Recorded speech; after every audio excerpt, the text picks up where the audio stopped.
అందరికీ నమస్తే అండి. జై హింద్. నేను భువనశ్రీని అని ఒక ఆయన కుక్కల కోసం పెట్టాడండి వీడియో. ఇలాగ దోవంట వెళ్తుంటే మింద పడుతున్నాయి అనేసి. అది వాస్తవం అండి. అది కుక్కలు దోవంట వెళ్తాం, పట్టుకుంటాం, కరుస్తాం, అది వాస్తవం. ఎవరో ఒక ఆయన మెసేజ్ పెట్టాడు మీ దాంట్లోనే మీరు పెడుతుంటేని. వాటికి దోవంట వెళ్ళినప్పుడు అన్న పెడితే మేత పెడితే మిమ్మల్ని కరవండి అనేసి అంటాడు.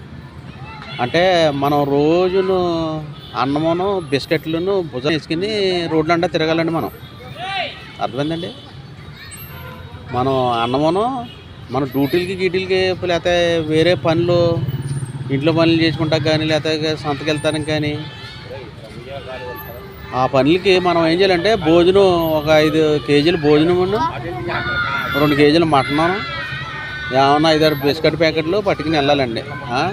మరి ఏంటంటే మాటలు అయినా ఈ దేశంలోనండి మనుషుల కంటే జంతువులకి ఎక్కువ ప్రాముఖ్యత అండి. మనిషి వచ్చినా పర్లేదు, ఆవిడ పిల్లల్ని చీల్చి చంపేస్తున్నాయి కదండి. మనిషికి వాల్యూ లేదండి ఈ దేశంలో. కుక్కలకి, నక్కలకి, పిల్లులకి వాటికి ఎక్కువ ప్రాముఖ్యత అండి ఈ దేశంలో. నేను కుక్కలు మేపుతున్నానండి. నాకు ఉన్నాయి 2-3 కుక్కలు ఉన్నాయి. ఊళ్ళో వాళ్ళదట రోజు దెంగిలి తినవలసి అవుతున్నాయి. అవి ఉంటాయి. నేను బయటకు వచ్చినప్పుడల్లా నాకు ఓడొచ్చేస్తాయి.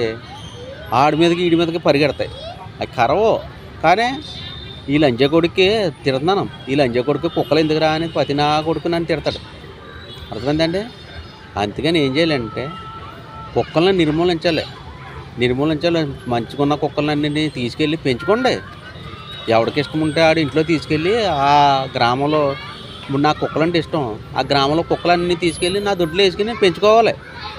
అది గుదలో దమ్ము ఉంటే మాట్లాడాలి ఎవడైనా సరే. ఏమీ లేకుండాను ప్రతి ఓడుని అంటాడు కుక్కలను చంపకూడదు, నక్కలను చంపకూడదు, ఇల్లు చంపకూడదు అంటాడు. ప్రేమ ఉన్న లంజగోడికి ఎవడైనా సరే తీసుకెళ్ళి ఇంట్లో పెట్టుకోండి. ఏమంటే భువనశ్రీని చెప్పింది నిజమే. ఎంతమంది పిల్లల్ని కరిచింది. మా ఇక్కడ 3 మందిని కరిచినాయి కుక్కలు. వాళ్ళు గళ్ళు మన్ని గొడవ పెట్టేసి 6 నెలలు 7 నెలలు పత్తిమని ఆ మాంసం తినకుండా చేపలు తినకుండా ఉంటున్నారండి. ఇంత లాంగ్ వీడియో పెట్టాననేసి ఎవరో ఏమనుకోకండి. జై హింద్. ఓకే, జై భారత్.